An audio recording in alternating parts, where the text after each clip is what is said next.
हर हर महादेव। दोस्तों, आपके अपने चैनल शिव धार्मिक में आपका बहुत बहुत स्वागत है। भगवान भोलेनाथ की कृपा आप पर और आपके परिवार पर सदा सर्वदा बनी रहे। दोस्तों, आज हम वीडियो में बात करने वाले हैं जैसा कि शिव महापुराण के चौथे चरण की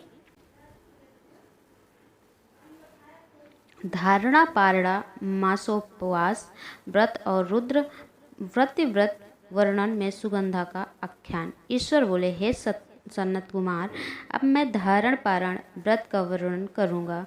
प्रतिपदा के दिन से आरंभ करके सर्वप्रथम पुण्य वाचन कराना चाहिए। इसके बाद मेरी प्रसन्नता के लिए धारण पारण व्रत का संकल्प करना चाहिए। एक दिन धारण व्रत करें और दूसरे दिन पारण व्रत करें।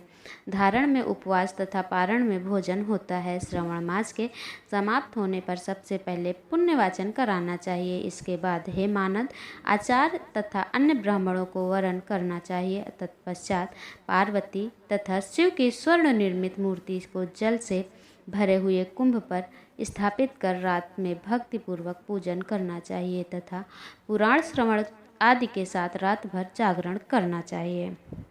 प्रातःकाल अग्नि स्थापना करके विधि पूर्वक होम करना चाहिए। त्र्यंबकम, इस मंत्र से तिल मिश्रित भात की आहुति डालनी चाहिए। उसी प्रकार शिव गायत्री मंत्र से घृत मिश्रित भात की आहुति डालें और पुनः षडाक्षर मंत्र से खीर की आहुति प्रदान करें। तदनंतर पूर्ण आहुति देकर होम शेष का समापन करना चाहिए। इसके बाद में ब्राह्मणों को भोजन कराना चाहिए तथा साथ ही आचार्य की पूजा करनी चाहिए। हे महाभाग, इस प्रकार से उद्यापन संपन्न करके मनुष्य ब्रह्म हत्या आदि पातकों से मुक्त हो जाता है, इसमें कोई संदेह नहीं है। अतएव इस महाव्रत को अवश्य करना चाहिए। हे मुने, आप श्रवण में मास उपास की विधि को आदरपूर्वक सुनिए। प्रतिपदा के दिन प्रातःकाल इस व्रत का संकल्प करें। स्त्री हो या पुरुष, मन तथा इंद्रियों को नियंत्रित करके इस व्रत को करें। अमावस्या तिथि को लोक का कल्याण करने वाले वृषध्वज शंकर की अर्चना पूजा षोडश उपचारों से करें। तदनंतर अपनी सामर्थ्य के अनुसार वस्त्र तथा अलंकार आदि से ब्राह्मणों का पूजन करें, उन्हें भोजन कराएं तथा प्रणाम करके विदा करें। इस प्रकार से किया गया मास उपवास व्रत मेरी प्रसन्नता कराने वाला होता है। हे सनत कुमार, मनुष्यों को सभी सिद्धियां प्राप्त प्रदान करने वाले लक्ष्य संख्या परिमित रुद्रवर्ती व्रत के विधान को सावधान होकर सुनिए। अत्यंत आदरपूर्वक कपास के 11 तंतुओं से बत्तियां बनानी चाहिए। वे रुद्रवर्ती नाम वाली बत्तियां मुझे प्रसन्न करने वाली हैं। मैं श्रावण मास में भक्तिपूर्वक दीवान के देव गौरीपति महादेव का इन 1 लक्ष संख्या वाली बत्तियों से निराजन करूँगा। इस प्रकार श्रावण मास के प्रथम दिन विधिपूर्वक संकल्प करके महीने भर प्रतिदिन शिवजी की पूजन का 1000 बत्तियों से निराजन करें और अंतिम दिन 71,000 बत्तियों से निराजन करें, अथवा प्रतिदिन 3000 बत्तियां आदरपूर्वक अर्पण करें और अंतिम दिन 13,000 बत्तियां समर्पित करें, अथवा एक ही दिन सभी 1,00,000 बत्तियों को मेरे समक्ष जलाएं। प्रचुर मात्रा में घृत में भिगोई जो स्निग्ध बातियाँ होती हैं वे मुझे प्रिय हैं। तत्पश्चात मुझे विश्वेश्वर का पूजन करके कथा श्रवण करें। सनत कुमार बोले, हे देव जगन्नाथ, हे जगन नंदकारक, कृपया करके आप मुझे इस व्रत का प्रभाव बताएं। हे प्रभु, इस व्रत को सर्वप्रथम किसने किया तथा इसके उद्यापन में क्या विधि होती है? ईश्वर बोले, हे ब्रह्मपुत्र, व्रतों में उत्तम इस रुद्र व्रत के विषय में सावधान होकर सुनिए। यह व्रत महापुण्यप्रद, सभी उपद्रवों का नाश करने वाला, प्रीति तथा सौभाग्य देने वाला, पुत्र पौत्र समृद्धि प्रदान करने वाला, व्रत करने वाले के प्रति शंकर जी की प्रीति उत्पन्न करने वाला तथा परम पद शिवलोक को देने वाला, तीनों लोकों में इस रुद्रवर्ती के समान कोई उत्तम व्रत नहीं है। इस संबंध में लोग यह प्राचीन दृष्टांत देते हैं। क्षिप्रा नदी के रम्य तट पर उज्जैनी नामक सुंदर नगरी थी। उस नगरी में सुगंधा नामक एक परम सुंदरी वीरांगना थी। उसने अपने साथ संसर्ग के लिए अत्यंत शुल्क निश्चित किया था। 100 स्वर्ण मुद्रा देकर सत्संग करने के शर्त रखी थी। उस सुगंधा ने युवकों तथा ब्राह्मणों को भ्रष्ट कर दिया था। उसने राजाओं तथा राजकुमारों को नग्न करके अपने आभूषण आदि लेकर उनका बहुत तिरस्कार किया था। इस प्रकार उस सुगंधा ने बहुत लोगों को लूटा था। उसके शरीर की सुगंध से कोस भर का स्थान सुगंधित रहता था। वह पृथ्वी तल पर रूप, लावण्य और कांति की मानो निवास स्थली थी। वह 6 रंगों और 36 रागिनियों के गायन के में तथा उनके अन्य बहुत से भेदों की भी गान क्रिया में अत्यंत कुशल थी।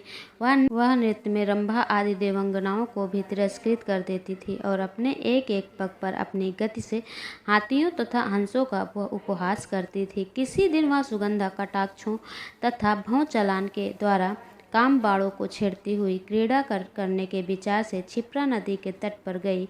उसने ऋषियों के द्वारा सेवित मनोरम नदी को देखा।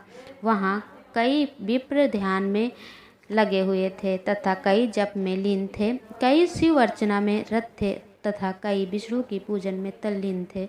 हे महामुने, उसने उन ऋषियों के बीच विराजमान मुनि वशिष्ठ को देखा। उनके दर्शन के प्रभाव से उसकी बुद्धि धर्म में प्रवृत्त हो गई। जीवन तथा विशेष रूप में विषयों से उसकी विरक्ति हो गई। वह अपना सिर झुकाकर बार बार मुनि को प्रणाम करके अपने पाँव की निर्वृत्ति के लिए मुनि श्रेष्ठ वशिष्ठ से कहने लगी। सुगंधा बोली, हे अनाथनाथ, हे विपेंद्र, हे सर्व विद्या विशारद, हे योगेशी, मैं बहुत से पाप किए हैं, अतः हे प्रभु उन समस्त पापों के नाश के लिए मुझे उपाय बताएं। ईश्वर बोले, हे सनत कुमार, उस सुगंधा के इस प्रकार कहने पर वे दीन वत्सल मुनि वशिष्ठ अपने ज्ञान दृष्टि से उसके कर्मों को जानकर आदर पूर्वक कहने लगे। वशिष्ठ बोले, तुम सावधान होकर सुनो। जिस पुण्य से तुम्हारे पाप का पूर्ण रूप से नाश हो जाएगा, वह सब मैं तुमसे अब कह रहा हूँ। हे भद्रे, तीनों लोकों में विख्यात वाराणसी में जाओ। वहाँ जाकर तीनों लोकों में दुर्लभ महान पुण्य देने वाले तथा शिव के लिए अत्यंत प्रीतिकर रुद्रवर्ती नामक व्रत का उस क्षेत्र में करो। हे भद्रे, इस व्रत को करके तुम परम गति प्राप्त करोगी। ईश्वर बोले, तब उसने अपना धन लेकर सेवक तथा मित्र सहित काशी में जाकर वशिष्ठ के द्वारा बताए गए विधान के अनुसार व्रत किया। इस प्रकार उस व्रत के प्रभाव से वह सशरीर उस शिवलिंग में विलीन हो गई। हे सनत कुमार, इस प्रकार जो स्त्री इस परम दुर्लभ व्रत को करती है, वह जिस अभीष्ट पदार्थ की इच्छा करती है उसे निसंदेह प्राप्त करती है। हे सुव्रत, अब आप मणिक वृत्तियों का महात्म्य सुनिए। हे विपेंद्र, उन मणिक वृत्तियों के व्रत से स्त्री मेरे अर्घ आसन की अधिकारिणी हो जाती है और महाप्रलय पर्यंत वह मेरे लिए प्रिय रहती है। अब मैं इस व्रत की संपूर्णता के लिए उद्यापन का विधान बताऊंगा। चांदी की बनी हुई नंदीश्वर की मूर्ति पर आसीन स्वर्णमय भगवान शिव की पार्वती सहित प्रतिमा को कलश पर स्थापित करना चाहिए और विधि के साथ पूजन करके रात्रि में जागरण करना चाहिए। इसके बाद प्रातःकाल नदी में निर्मल जल में विधि पूर्वक स्नान करके 11 ब्राह्मणों सहित आचार्य का वर्ण करना चाहिए। तत्पश्चात रुद्र सूक्त से अथवा गायत्री से अथवा मूल मंत्र से घृत, खीर तथा बेलपत्र का होम करना चाहिए। इसके बाद पूर्ण आहुति होम करके आचार आदि के विधिवत पूजा करनी चाहिए तथा सपत्नी 11 उत्तम विप्रों को भोजन कराना चाहिए। हे सन्नत कुमार, जो स्त्री इस प्रकार से व्रत करती है वह समस्त पापों से मुक्त हो जाती है। तत्पश्चात विधान पूर्वक कथा सुनकर स्थापित की गई समस्त सामग्री ब्राह्मण को दे देनी चाहिए। इससे निश्चित रूप से 1000 अश्वमेध यज्ञों का फल प्राप्त होता है। इस प्रकार श्री स्कंद पुराण के अंतर्गत ईश्वर सन्नत कुमार संवाद में श्रवण मास महात्म्य में धारणा पारणा मास उपवास रुद्रवर्ती कथन नामक चौथा अध्याय पूर्ण हुआ। बोलो भगवान भोलेनाथ की जय।